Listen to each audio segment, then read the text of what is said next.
right, welcome. It is officially November. How you doing, Brett? I'm doing good, man. Yourself? Doing awesome, man. We had a great Halloween at our home, but I'm ready to get this week kicked off. Dude, what a crazy... Yeah, my oldest boy turned 12 on Saturday, and then Halloween yesterday. So it was an eventful weekend at the Eckhart's house. Awesome, man. Kids everywhere. I love it. That's they're gonna remember some of that stuff forever. Yeah, So, it's good, man. It's just crazy to think how time flies. I remember Braxton, when we did the grand opening at this facility, him being just a baby, and we did the whole scissor cutting deal. We still have that poster put together, and I see him like every time I walk into the coffee room. He's right there. And I remember, so that just kind of makes me think about, like, that's kind of my benchmark for this Boise facility, really. Yeah, he literally, I think he's taller than me now. Yeah. But I'm short, so it's not that crazy. Yeah. But that kid is growing like a weed. He is, man. He is. All right. Well, you had a cool podcast last week. I did, man. I did with Chad Ellerbrock. That guy is, he brought the idea to me, so I can't even take credit. But it's, every month these negotiations happen, right? Between the scrap suppliers and the scrap consumers, whether it's a shredder facility or a steel mill or an export facility. So, like, we just kind of got together and presented from our standpoint the bull case and the bear case. The bull being why the market should be up significantly this month.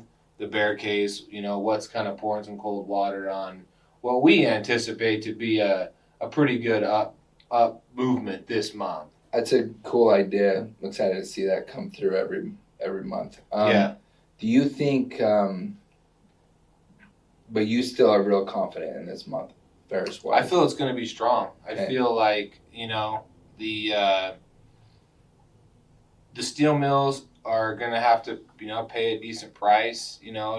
Especially over here on this end, because the export market's kind of heating up a little bit. But also, my biggest bull case really for anything is most scrap recyclers have had a pretty good year this year. So it's not going to kill them to sit on some inventory, right? Like if it was a pretty up and down year, then they need cash flow. They're going to have to sell, or they need space, or whatever the case may be. The scrap flow isn't like crazy. It's not like overwhelming most facilities at this point. And B, they've had decent years. So for them to sit on some material and just see how this next 2 months shake out, I feel like it's going to take a pretty good number to draw that material off the sideline, to get people to book that profit and book that material going into the end of the year.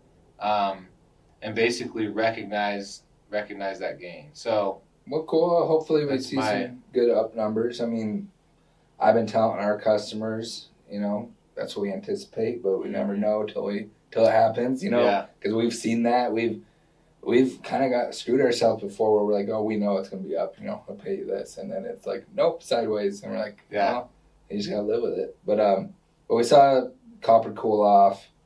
We saw aluminum cool off.